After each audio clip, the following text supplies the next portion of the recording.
Hi friends, welcome to my channel. ఈరోజు వీడియోలో పాలకూర పప్పు ఎలా తయారు చేయాలో చూద్దాం. అందరం రెగ్యులర్గా ఇంట్లో వండుకునే పప్పుని ఆకుకూరలతో చేసుకుంటే చాలా మంచిది. సో అందుకని పాలకూర పప్పుని ఇలా మీ ముందుకు తీసుకొచ్చాను.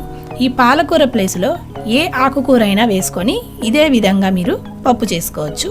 ఈ పాలకూర పప్పు ఎలా తయారు చేయాలో చూద్దాం.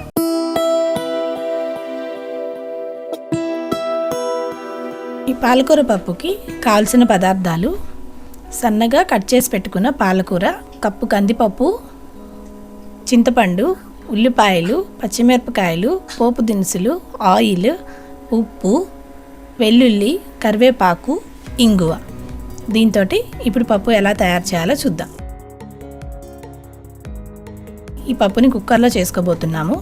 అందుకని కుక్కర్ తీసుకొని అందులో ఈ కప్పు కందిపప్పు వేసుకొని నీళ్లు పోసుకొని 1-2 సార్లు వాష్ చేసుకొని మళ్ళీ ఫ్రెష్ వాటర్ వేసుకొని ఒక అరగంట సేపు నానబెట్టుకోండి. ఈ విధంగా నానబెట్టుకోవటం వలన పప్పు చాలా సాఫ్ట్గా టేస్టీగా ఉంటుంది, తొందరగా ఉడుకుతుంది కూడా. ఇలా ఒక అరగంట నానిన కందిపప్పులో పప్పు మునిగేంత వరకు వాటర్ వేసుకోండి. అందులో బాగా కడిగి సన్నగా తరిగి పెట్టుకున్న పాలకూరని వేసుకోండి. ఇందులోనే సన్నగా పొడుగ్గా కట్ చేసుకున్న 3-4 పచ్చిమిరపకాయలని వేసుకోండి. అలాగే ఒక ఉల్లిపాయని సన్నగా పొడుగ్గా కట్ చేసుకొని దాన్ని కూడా వేసుకోండి.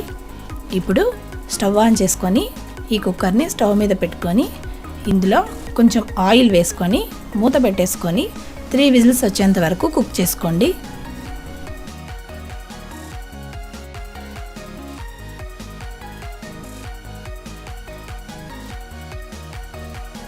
ఇప్పుడు 3 విజిల్స్ వచ్చిన తర్వాత ఒకసారి మూత తీసి చూద్దాము. పప్పు పాలకూర బాగా ఉడికింది. ఇప్పుడు ఒకసారి కలుపుకొని దాన్ని పక్కన పెట్టుకుందాము. నెక్స్ట్ ప్రాసెస్ చూద్దాం. స్టవ్ ఆన్ చేసుకొని కడాయి పెట్టుకొని 3-4 స్పూన్స్ ఆయిల్ వేసుకోండి. అది వేడైన తర్వాత 1/2 టీ స్పూన్ మినప్పప్పు, 1/2 టీ స్పూన్ ఆవాలు, కొంచెం జీలకర్ర, 1-2 ఎండుమిరపకాయలు వేసుకొని వేయించండి. అందులోనే కరివేపాకు, 4-5 క్రష్ చేసిన వెల్లుల్లి, కొంచెం ఇంగువ వేసుకొని బాగా వేయించండి. 10 నిమిషాల ముందు నానబెట్టుకున్న చింతపండు, దాన్ని ఈ విధంగా పిండుకోండి. రసం మాత్రం పిండుకోవాలి. ఇప్పుడు ఇలా ఈ చింతపండు పోపులో పిండుకోవటం వలన టేస్ట్ చాలా బాగుంటుంది. ఇప్పుడు దీన్ని 1-2 నిమిషాలు మరిగించుకోండి. ఈ విధంగా మరిగిన తర్వాత దీన్ని పక్కన పెట్టి ముందుగా ఉడికించుకున్న పప్పుని తీసుకొచ్చి దీని మీద పెట్టండి. ఆ గిన్నెలోకి ఈ పోపు చింతపండు మిశ్రమాన్ని కలిపేసుకోండి.